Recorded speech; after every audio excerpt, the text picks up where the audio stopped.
What's going on, guys? This is Colton with Cap Sports. Wild first weekend of college football. It's madness already. Um, Outside of Arch Manning being a potential bust, let's be real. Um, the Alabama Crimson Tide proved Tommy Castellanos right. That Florida State's defense would be the toughest defense that he could potentially see all year. And after week one, he's right. Alabama's defense was non existent, especially in that first half. He had his way. Florida State had their way with Alabama's defense the first half.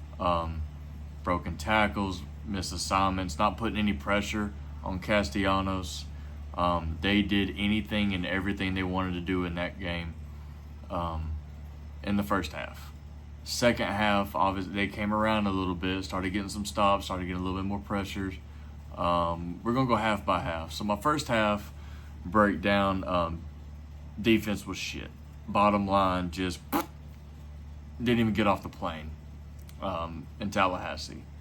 So that was hard to watch. With their defense being called out, with their team being called out like they did with Tommy Castellanos, saying they don't have Saban to save them, they don't have, or his defense was going to be the toughest defense he had seen all year. That TikTok I made, this week, he proved himself right, and hats off to him. He talked the talk, and he walked the walk, which is awesome in college football to be able to talk like that and back it up. Good for him. Good for Florida State after the year they had last year, after the season prior with being left out of the playoff, with following that up with a 2-10 season, to come out like they did today and put on that performance offensively and defensively. It's a good step in the right direction for the Florida State University. Offensively, great first drive, right? They put up points, they established the run. They're like, hey, we're going to run the ball, and we're going to be here all day. They stuck with it. You could tell throughout the game they were still trying to establish the run game. We had 4 different running backs touch the ball at some point today. I don't know if that's a good thing or bad thing. You would like to think that, Bama would get back to their two-headed monster, like with the Mark Ingram and Trent Richardson, or Derrick Henry and, dadgum TJ Yeldon. Just, you have a 1-2 guy, right? They rolled out 4 today. I don't know if that's what it's going to be going forward, or if they don't know who they want to be. Obviously, with Jam Miller being out, he's going to be your RB1, with Richard Young being the 2. But they rolled out Richard Young, Kevin Riley, Dre Washington had a few touches. They even lined up Jeremy Bernard at running back one time. So I don't know what the running back room's looking like. You'd like to see a little bit more consistency with what they're trying to do in the running backs. Receiver-wise, Jeremy Bernard had a freaking day. Over 140 yards receiving. He was Ty Simpson's go-to guy. Ryan Williams, what the hell was that you put on today? You were non-existent. You were dropping passes. Maybe you had a few more defenders covering for you, which opened up, opportunities for Jeremy Bernard and, Cuevas and Rico Scott. But, damn, dude, when it came down to it, you dropped a crucial ball, ended up getting concussion on that play, which, speedy recovery for you. I know concussions suck, but it was so inconsistent from the team today. It's almost like each side of the ball swapped halves, right? You had the offense that was keeping them in the game in the first half, trying to, because the defense was leaking oil the entire half of the first half. And then the second half, you had the defense started picking it up a little bit, right? They got a few stops, had a muff punt, had a few breaks on some defensive holdings.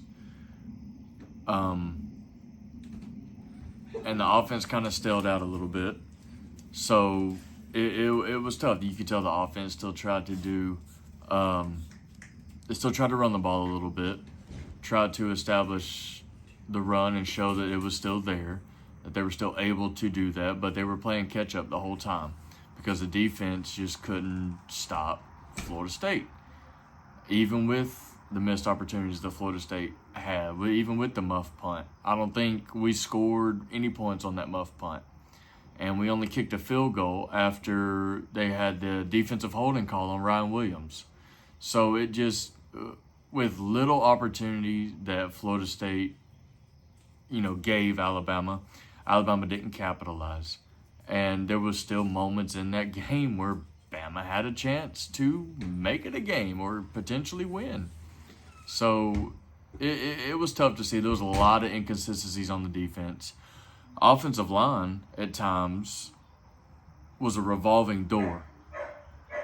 Florida State almost took the freaking snap from Ty Simpson at times. So you hate seeing that. There was a lot of times today where I'm sure some Bama fans were looking and saying, oh, Milroe would have got that first down, or Milroe wouldn't have sat in the pocket that long and scrambled and took a first down, regardless of how people think, because I thought it is sometimes too. Regardless of what Bama fans think, majority of us, I think, love the way Ty Simpson played today. Being his first real start on the road, Tallahassee is a tough environment to play in when you got the dadgum tomahawk chop going for, 50 minutes of that game. It's a tough environment to play in. And I feel like majority of Alabama fans are pleased with the way that Ty Simpson played today.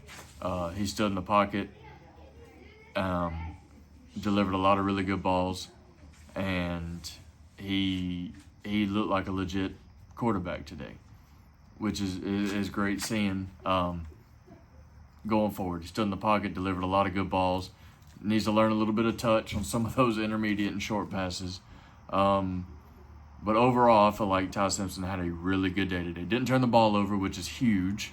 Only had a couple of sacks. It had rained early in that game. I'm not making any excuses, but he had, rained, trying to get out of the pocket a few times, slipped. A lot of receivers slipped. Some defenders slipped. Like, it was a sloppy mess. And you get that when it's August in the South. But all in all, the offense showed a lot of promise today of what they're going to look like going forward. Defense has got to figure it out. They got to figure it out. Missed tackles, not getting any pressures on the quarterback. Secondary was damn near non-existent. Our only sack on Florida State came from our safety, Keon Sabb. Defense got a lot to figure out. Kicker, thought he pimped a 50-yard kick, landed 10 yards short of the daggum uprights. DeBoer's job is not in jeopardy, I don't think. Good thing it's the first game of the season. And as Bama fans, we hope Florida State carries that train and looks like the wagon like they look like today. Castellanos, on paper, his numbers weren't that good. But if watching the game, like he can manage a Gus Malzahn ran offense. He handled the RPO very well, and it kept Bama's defenders on ice in shambles the entire game. But like I said, week one's madness for everybody. Like I said, Arch Manning may be a bust, so there's worse things going on across the country. I don't know. I feel like if the defense figures it out and the offense continues to show that they want to be a run-first offense and not play catch-up, then I feel like, Bama's still in a good spot. UL Monroe next weekend, Wisconsin the week after, then they got a bye week, and then it's the gauntlet, right? We're starting with Georgia. So sorry, I dropped my dadgum remote. But yeah, after UL Monroe, you got Wisconsin, a bye week, and then you got Georgia, and then you're in it. So you take this one on the chin. You bounce back from it. You make the adjustments where needed. I would like to say I feel sorry for the defense this upcoming week if it was Saban's team. I don't know what this week's going to look like for the defense under DeBoer. I don't know. With the amount of leaders and returners we had come back this year, it's not a good start to the season. There's a lot of veteran guys on that defense, and they looked very bad today, and that is not a good sign. So we'll see. And missing Tim Keenan, Tim Keenan isn't the difference in how Bama's defense looked today. He's really not. He's a factor. He probably would have helped a little bit in some of the run game that they were gashing us with, but he's not that big of a difference. So that's a bit worrisome. But they got to do some soul searching. They got to look in the mirror and figure out what the hell they want to do and what they want to be. Bottom line, that's just what it is. Offensively, I like the direction that Ryan Grubb's trying to go. I mean, that was I think the first drive they had like 8 out of the 12 plays, I think it was, 8 of them were rushes. Love to see it. And like I said, even throughout the second half when we were down, two possessions, they were still trying to feed the running backs, whoever it was. I mean, like I said, they ran through 4 running backs today trying to figure it out, and they were still just handing it off and somewhat successful. The offensive line was inconsistent today. I don't know. Overall, I feel like from, our perspective at Cap Sports and a few, reporters throughout were saying, what is Ty Simpson going to look like? How is he going to do?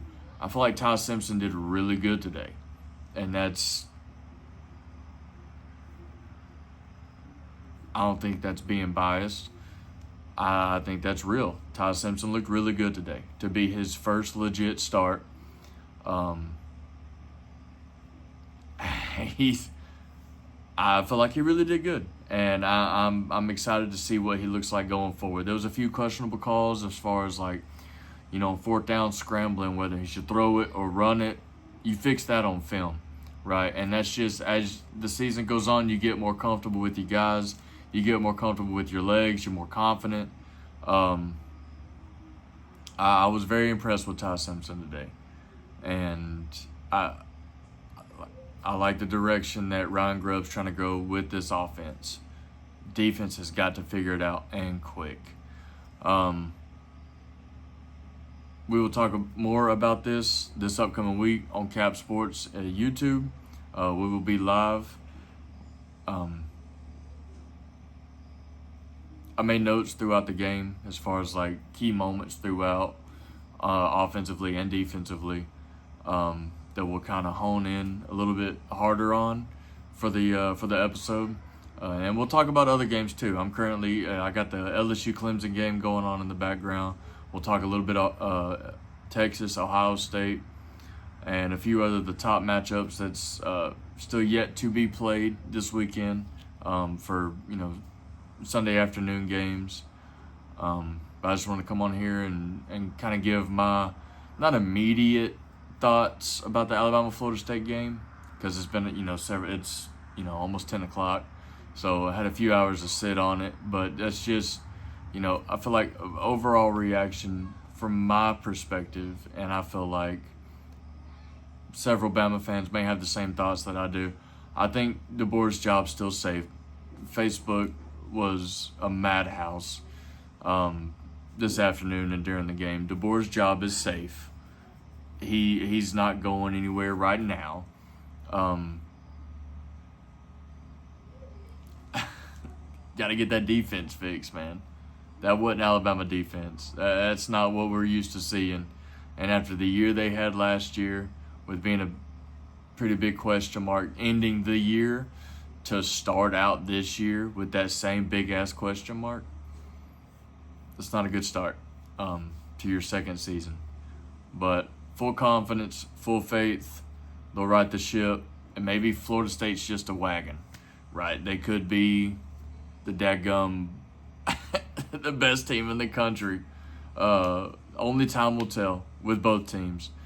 But like I said, we're going to run this podcast later on this week, recapping everything that happened this weekend, looking ahead to the upcoming Week 2 matchups. Looking forward to it.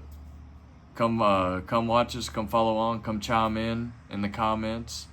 And college football is back, baby. Welcome to August Madness. All right. Y'all take care. We'll see y'all this week. Peace and roll tide.